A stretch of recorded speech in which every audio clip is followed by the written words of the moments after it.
Bom dia, meus amores, tudo bem com vocês? Então, vamos lá para a revisão de história?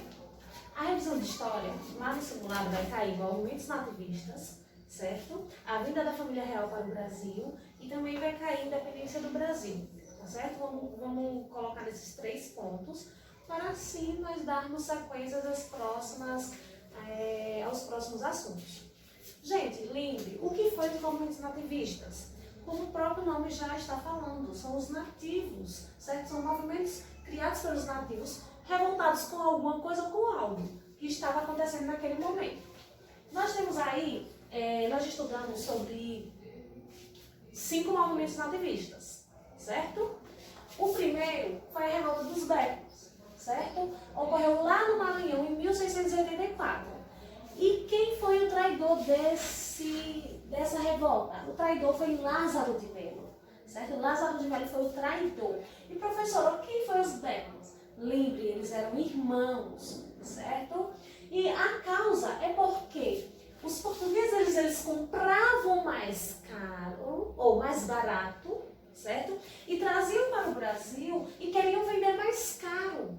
E aí as pessoas, os nativos, começaram a se revoltar. E os irmãos, eles fizeram esse movimento, organizaram esse movimento. E o que foi que eles fizeram? Eles invadiram o colégio jesuítas, certo? Agrediram os padres e também prenderam o governador. O governador que estava ali naquele momento, governando o Maranhão. E aí o que foi que aconteceu? Como foi que terminou essa revolta? Portugal enviou, certo, um novo governador que destruiu, vamos lá, na página 52, esqueci de avisar para vocês acompanharem. Então, ele destruiu Manuel Beckmann, ele enviou o novo governador, que aí esse novo governador enfrentou o Manuel Beckmann, que era o organizador desse movimento, e prendeu, derrotando. Depois de preso, ele foi enforcado, certo? Ele foi enforcado até a sua morte, certo? Ele foi condenado à morte, Manuel Beckmann, porque ele fez todo esse movimento. Por isso que ficou conhecido como Revolta dos Becos. A outra questão, outro movimento nativista foi a Guerra dos Emboabas. Ocorreu lá em Minas Gerais em 1708. E o professor, o que são emboabas? Lembrem, emboabas são gente que vem de fora, certo? E eles tinham como líder Manuel Nunes Viana, o líder dos emboabas. E qual foi a causa? Olha, muitas pessoas vieram de fora para explorar o ouro. Só que os paulistas, como eles descobriram essa questão do ouro, eles achavam que era questão deles, aquele espaço era deles. E a cada dia vinha mais e mais e mais pessoas de fora a explorar. E aí nós temos aí, ocorreu um maior combate, que ficou conhecido como Capão da Traição. Por quê? Lá na página 52, ele diz que os emboabas prometeram deixar os paulistas livres, caso eles se rendessem. Estavam lá no confronto. Se eles se rendessem, os emboabas disseram, não, vou deixar vocês livres. Só que o que foi que aconteceu? Os paulistas acreditaram, então se renderam. E assim que eles se entregaram as armas, eles foram mortos. Os emboabas mataram os paulistas. Então, olha a consequência dessa guerra. E essa traição, porque os emboabas falaram que se eles se rendessem, eles iam deixar eles livres. Então ficou conhecido como Capão da Traição, porque os emboabas mentiram, certo? E o término, a coroa portuguesa começou a controlar a exploração de minas, cobrando, certo? E aí nós temos que refletir, porque na prova de história eu não vou perguntar, o que é a revolta dos Becos? O que é Guerra dos Emboabas? Eu vou questionar para vocês se vocês concordam com a ação do governo português, certo? Se vocês concordam com toda a cobrança do quinto, se os paulistas eles estavam corretos ou incorretos, qual a percepção que você tem da história, certo? É outro nível. E nós temos a outra Guerra dos Mascates, que ocorreu lá em Pernambuco. A Guerra dos Mascates, o que foi que aconteceu?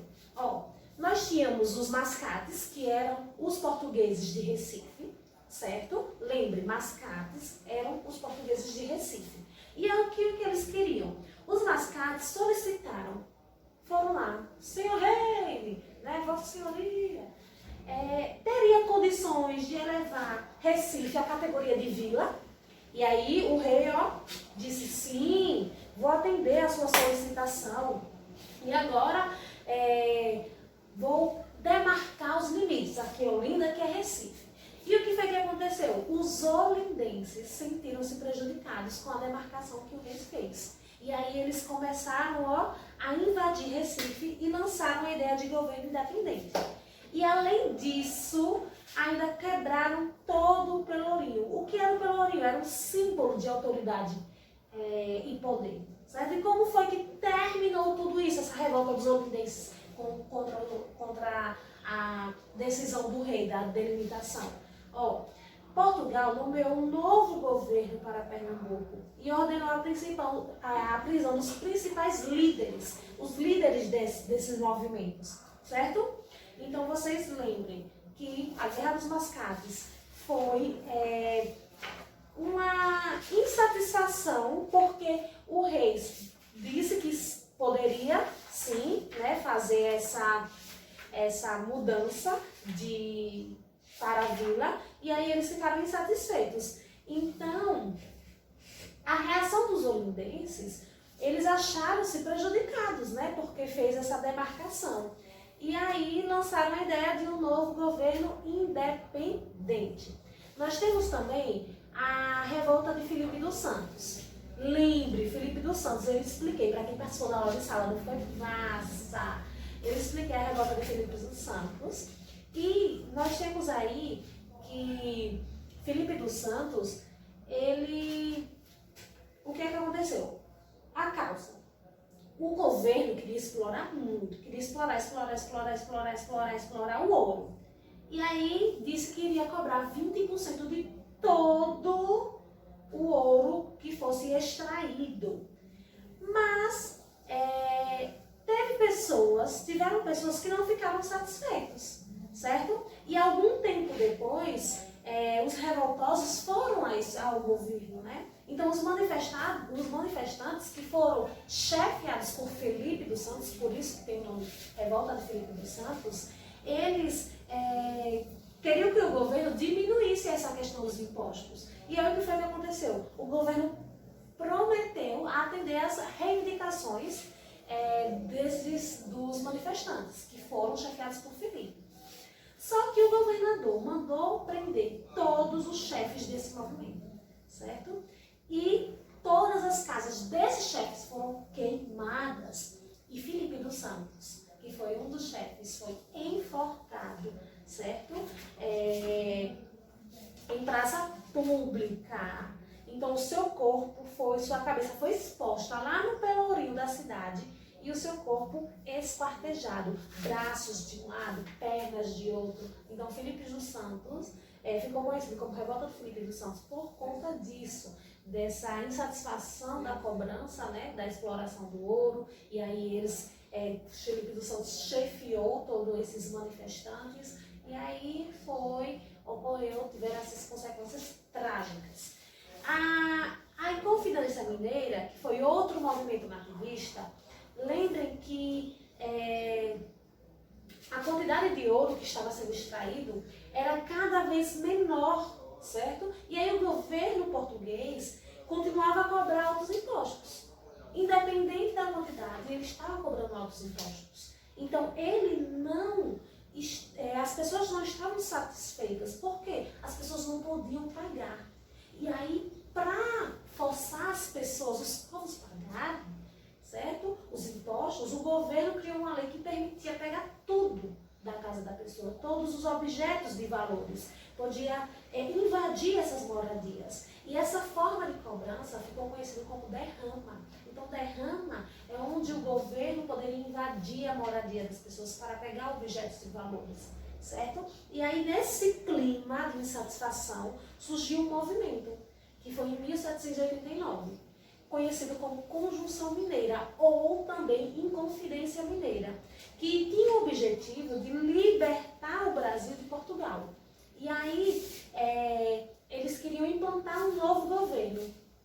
E esse movimento foi liderado por Joaquim José Silva Xavier, certo? O famoso Tiradentes. E aí nós temos que eles se uniram, mas ocorreu que os planos foram denunciados, certo? Tinham pessoas do lado dos Inconfidentes que estavam ali só observando. E depois que estavam observando, perceberam toda a movimentação e foram contar para a coroa portuguesa. E aí o governador tomou conhecimento e mandou prender todos os Inconfidentes. Lembre que alguns foram expulsos do Brasil, porém nós tivemos a outros que foram condenados à morte. E um deles foi o famoso Tiradentes, que se chama Joaquim José da Silva Xavier. Então nós temos que lembrar da figura de Tiradentes no momento, o que é que ele estava procurando, qual o movimento que ele estava liderando, quais as consequências desse movimento, para quê e qual o objetivo da Inconfidência Mineira. Então nós temos que ter atenção nesses pontos. O outro assunto é a vinda da família real para o Brasil, certo? E a independência do Brasil. Então vocês vão fazer a leitura desses 2 capítulos e rever as aulas, porque é bem explicativa, certo? Não vai cair nada além do que tem lá nas aulas, tá bom? Então, bons estudos!